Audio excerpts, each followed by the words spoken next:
smiled on the pitch, but no one saw the pain behind his eyes. He celebrated goals, but felt completely alone. And just when the world thought he was making a comeback, he quietly said goodbye. This isn't just the story of a footballer.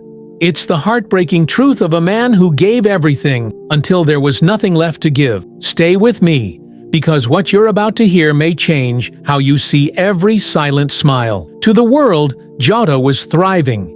He had the speed, the skill, the smile. He scored goals that brought Anfield to life and played with the kind of fire that ignited fans across Europe. But behind every celebration was a man carrying weight no trophy could lift. Jota's closest teammates noticed the change. He'd arrive early to training, leave late but barely speak. There were no complaints, no excuses, just silence. The kind that screamed for help, but no one heard it. He was still the same professional, disciplined, humble, focused, but something was missing in his eyes, as if part of him had already left the game.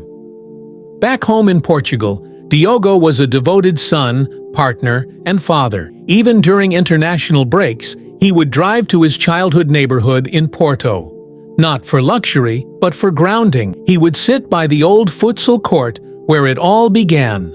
Alone, reflecting. His partner, Ruth, once said to a friend, "He carries so much in that quiet heart of his. People think he only plays football, but Diogo, he feels everything."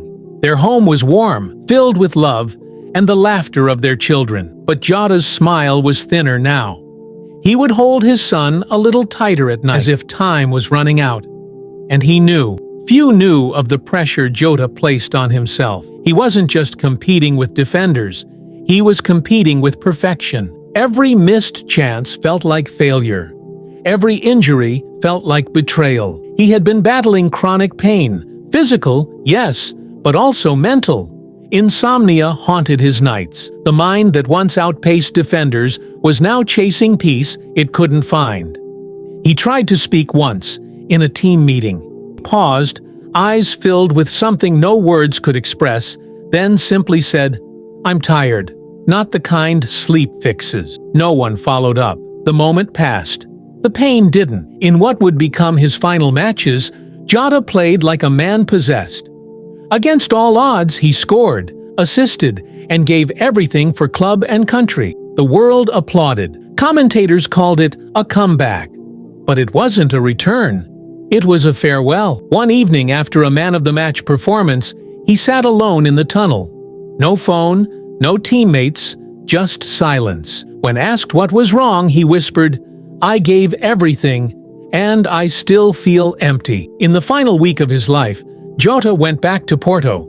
He visited his old school, donated anonymously to a children's hospital, hugged his parents like it was goodbye. Ruth later said he was the most peaceful he had looked in months. He spent a full day playing video games with his son. No cameras, no training, just time. That night, he told her, "Promise me you'll tell our kids." Their dad was more than a footballer. He was human, and he tried. On a quiet morning in Lisbon, the news broke. Diogo Jota had passed away. Shock swept across the world. Clubs posted tributes. Players wore black armbands. Fans lit candles. But behind the headlines, the truth remained. Jota's tragedy wasn't just in his death. It was in the silence that surrounded his suffering. He had fame, fortune, and fans, but what he needed was space to be fragile, to be heard, to be understood. Today, in Porto, the futsal court where he once played has been renamed Campo de Coração, the Field of Heart. Kids play there barefoot, dreaming, just like Diogo once did.